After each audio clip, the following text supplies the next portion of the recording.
뒤에 지금 숨겨진 자료가 많다고 들었습니다. KTX 땅 말고 다른 땅도 많이 가지고 계시거든요.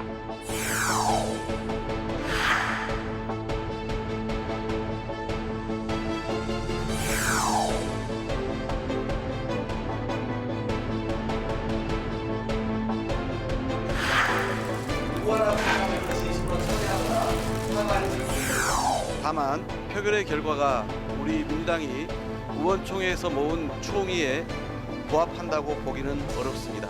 결과가 주는 의미를 깊이 살피겠습니다. 절벽에 매달렸을 때는 떨어지지 않으려고 아동바동하다 보면 훨씬 더 크게 다칩니다. 이재명 대표가 명심해야 할 말이라고 생각합니다. 윤석열 독재 정부의 한국자 독재에 강력하게 맞서 싸우는 것 같습니다.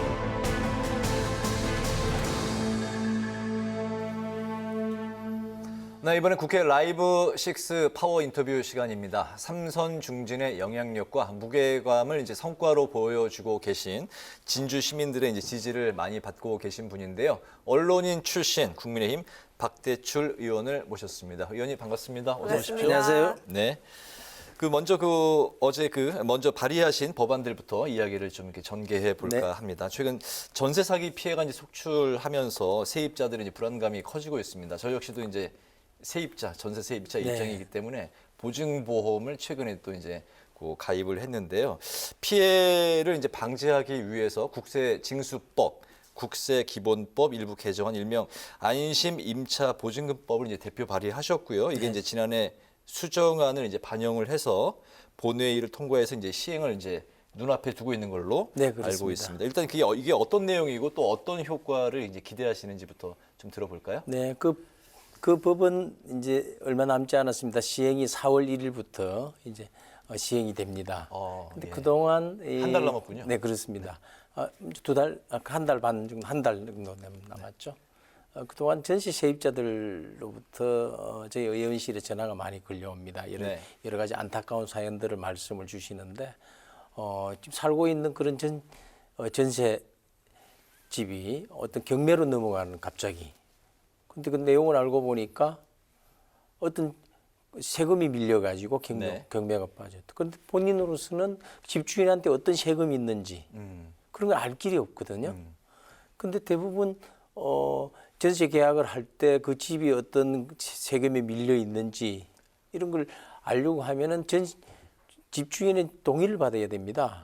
근데 동의를 대부분 잘 안 해주죠. 처음에 집을 계약할 때 공인중개사가 그런 걸 알려줘야 할 그런 의무 같은 게 현재 법에는 없습니까? 없습니다. 그렇게 정확하게 되어 있는 건 아니고 그것을 열람을 해야 되는데 그러려면은 그 열람을 하려면 집주인의 동의를 받아야 되는데 집주인의 동의를 그렇게 흔쾌히 해주는 편은 아니죠. 그래서 제가 이 법안은 그 열람을 집주인이 동의가 없더라도 언제든지 열람할 수 있는 기본 그런 권리를 부여를 하고요. 첫째는. 두 번째는 또 집 계약을 할 그 기준을 시점으로 하면은 그 이전에 계약하기 이전에 국세가 밀려 있을 때는 그 세금 우선으로 변제를 하고 그다음 그때는 세금 우선으로 변제를 했었는데. 그렇습니다. 그렇게 하는데 그거는 미리 그 전세 계약 전에 있던 세금이기 때문에 또 어쩔 수는 없는데 그 후에 계약한 후에 국세가 어떻게 많이 생겼다. 세금이 밀려미는 상황이 생겼다. 이럴 때는 그동안은 국세 우선의 원칙으로 국세부터 세금부터 먼저 받아갑니다. 그러다 보면 세금이 더 많아버리면은 전세 보증금이 모자랄 수가 있지 않습니까? 이럴 경우에는 그냥 뭐 세입자들이 속수무책으로 당하는 거죠.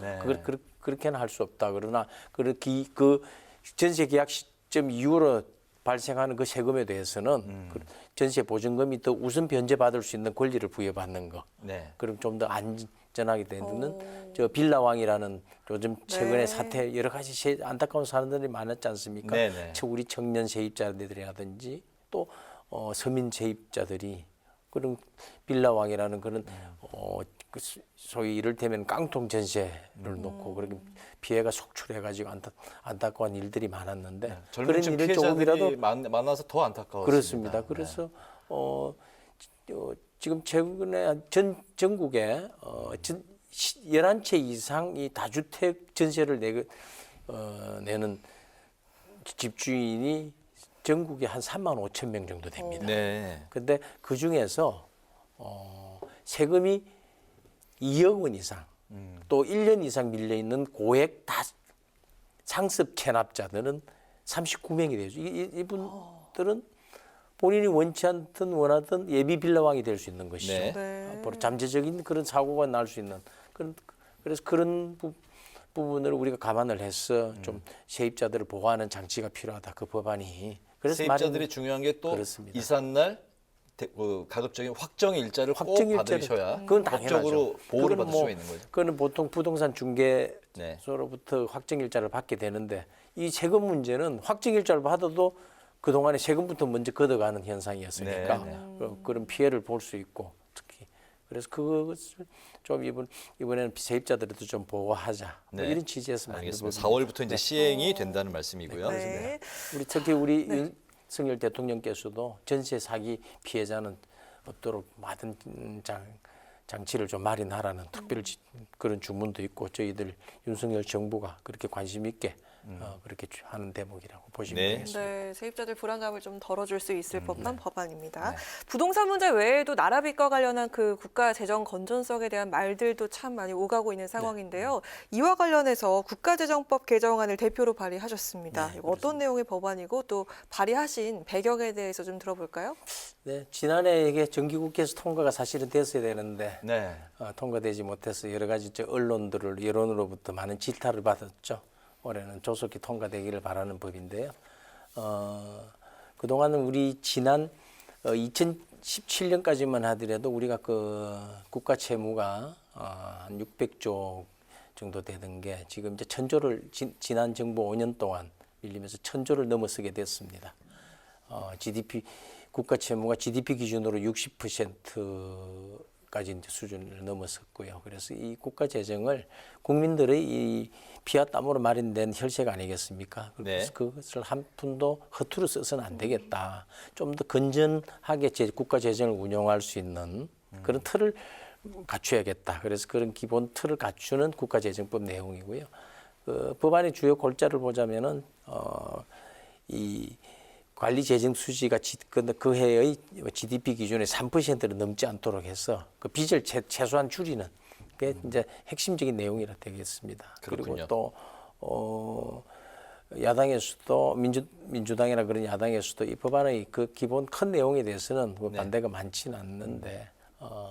근데 왜 15일에 그 소위에서 네. 그 매듭을 짓지 못했을까요? 아직 온도 차이가 그래도 좀 여전합니까? 어떻습니까? 내용상의 반대는 사실상 많지는 별로 없었습니다. 그 뭐 일부 야당 의원께서는 그 기준이 너무 느슨하다거나 그런 기준에 대해서 일부 이의를 제기하는 분도 없지는 않은데 네. 그런 큰 틀에서는 이 법안의 주요 내용에 대해서는 지지에 대해서는 대부분 동의를 했고요. 그런데 이제 절차적인 문제를 가지고 있죠.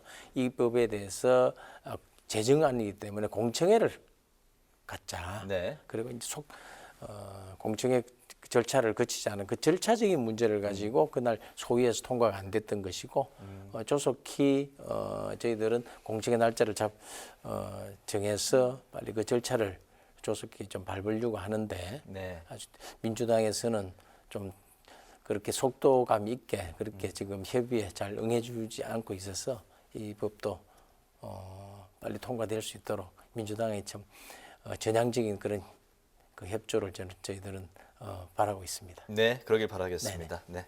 네. 자, 이번에 국민의힘 전당대회 상황으로 넘어가 보도록 하겠습니다. 김기현 후보의 울산 땅 투기 의혹이 정말 일파만파 커지고 있는 상황인데요. 자, 경쟁 후보들이 사퇴하라고 압박을 하고 있고요. 민주당까지 진상조사단을 다시 꾸렸습니다. 어느 정도 그 전당대회 영향을 끼칠 것 같습니까? 그 이제 전당대회가 이제 사실상 열흘도 남지 않았습니다. 이제 막바지에 3월 8일이니까요. 들어왔고요. 다음 3월 주 8일. 수요일이죠? 네, 그렇습니다. 그래서 큰 가닥은 대세는 형성된 것으로 보고 막판에 어떤 변수가 될 것이라고는 보지 않고 있습니다. 특히 또 김기현 후보가 지금 현재 좀 압도적인 그런 우세 속에서 1위를 달리고 있는데요. 경쟁 후보들이 이 땅 문제에 대해서 여러 가지 이의를 제기하거나 의혹을 제기하면서 다소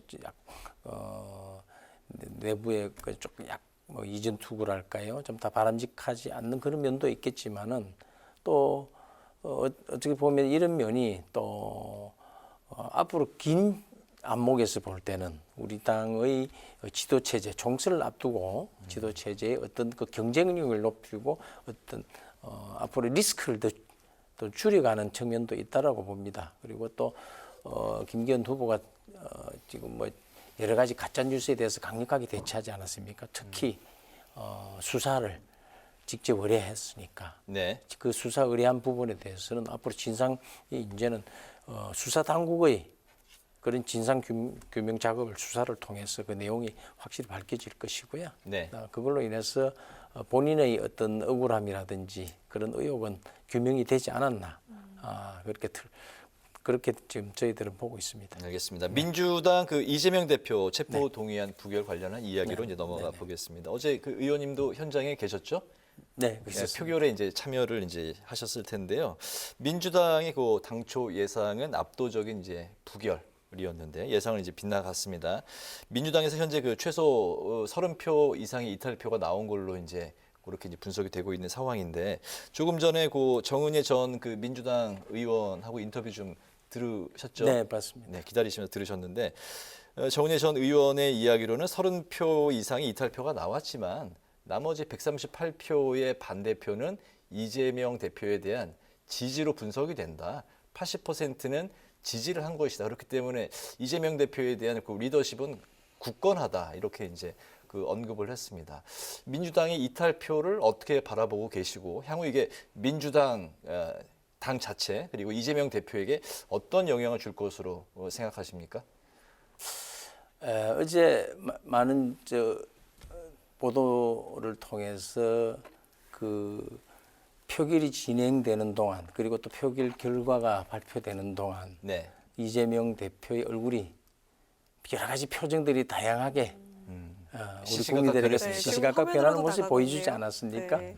그 자체가 상징적으로 상징- 예. 읽어주는 것이다. 아마 민주당으로서는 예상치 않은 그런 결과에 당혹해할 수밖에 없고 네. 애써 평상심을 찾고 싶겠지만은 이 길은 너무나 이제 막다른 골목으로 가고 있는 게 아닌가. 이제 한동훈 법무부 장관이 그 제안 설명을 체포 동의안에 대한 제안 설명을 할 때에도 이재명 대표에 대한 비리 문제를 하는 게 아니라 이재명 시장에 대한 비리 문제라고 하면서 이 야당 탄압이라든지 검찰의 무리한 수사라는 부분에 대한 민주당 측의 그동안의 공세가 사실상 이제는 그 주장 자체가 자기 스스로 허물어져 버렸습니다. 그런데 민주당 의원들이 정확히 분석하면 최소 31명이지만 제가 봤을 때는 37명의 이탈이라고 저는 보고 있습니다. 네. 그래서 40명 가까운 그런 이탈이라는 거, 사실상 부결 당론으로는 정하지 않았지만 권고적 당론 수준, 사실상 당론에 가까운 그런 전체적인 방향을 부결시키기로 뜻을 모으는 입장에서 40명 가까이가 냈다. 이 국회의원 20명만 모이면 교섭단체가 구성이 될 정도로 강력한 힘을 발휘하는 게 의원들이 모임인데 그 모임 그런 지도부의 뜻과 달리 하는 그런 의원들이 40명에 가까웠다는 것은 민주당 스스로도 아마 대단히 당혹스러울 수밖에 없는 결과였고 그것 자체가 이제는 그 대표 한 사람의 사법 리스크를 이제 당이 짊어지고 가기에는 이제는 이제 정치적인 부담이 너무 커졌다. 그래서 이제 총선을 앞두고 이제 막다른 골목에 온 게 아닌가. 이제 벼랑 끝에 서 있는 백척간두의 심정일 것이다라고 저희들은 보고 있고요. 그 백척간두에서 이제는 바로 한 발짝만 더 나가면은 이제는 천길 아래로 추락하는 것이고 이제는 정상적으로 다시 되돌아올 것이냐. 그럼 이제 선택의 시간, 결단의 시간이 이제 남은 게 아닌가라고 생각을 합니다. 네. 자, 이런 가능성도 있습니다. 만약에 그 추가 영장이 청구가 돼서 체포안이 다시 국회로 날아오게 된다면 표결 결과가 이번과는 사뭇 다를 것이다. 이런 전망도 있거든요. 어떤 시나리오를 예상하십니까? 그건 더불어민주당 내부의 의원들이 목소리로 나온 게 있지, 보도가. 다시 체포 동의안이 국회로 제출될 경우에는 그때는 부결로 하겠다라고 얘기했지만 이제는 장담할 수 없다라는 내부의 그런 진단들이 벌써 나오지 않았습니까? 네. 지금 이 40명이 이제는 40명에 가까운 의원들이 이제는 그 규모가 더 커질 것이다.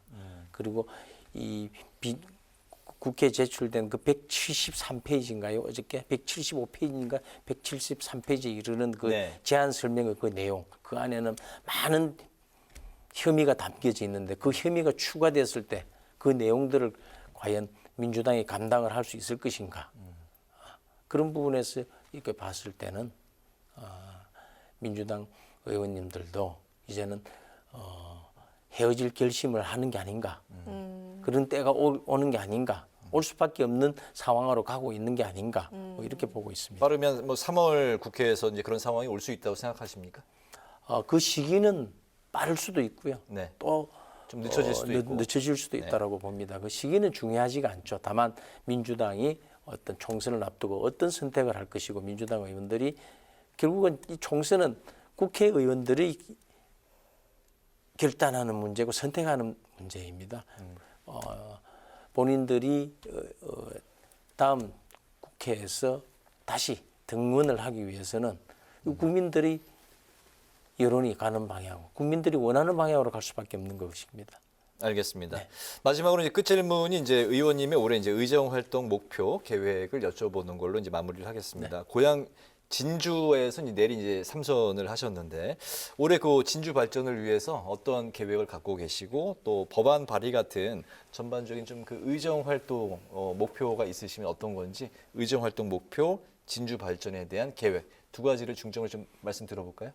네, 지난해 저희 이 서부 경남 특히 진주의 미래와 관련해서 여러 가지 의미 있는 그런 사업들이 있었습니다. 우선 우주 산업 클러스터를 지정이 됐고요. 진주 네. 사천지구가 그와 관련해 가지고 4,259억 원 규모 전남 공까지도 포함됩니다만은 그런 예비 타당성 지금 조사가 지금 진행이 중입니다. 그렇게 되면은 지금 항공 우주 산업 도시로서의 도약을 꿈꾸고 있는 서부 경남 특히 우리 저희들 진주 지역의 네. 또 그 미래 먹거리가 또 한층 더 항공 우주 산업의 중심 도시로서 그 위상을 더욱 굳건히 하는 그런 기본 계획이 있고요. 또 KTX 남부 내륙철도의 기본 계획이 또 확정이 됐습니다. 이 사업은 거의 4조 9,438억 원에 이르는 사업인데 김천에서 진주를 거쳐서 거제까지 이르는 그 남부 내륙철도를 이렇게 가는 것인데 2027년도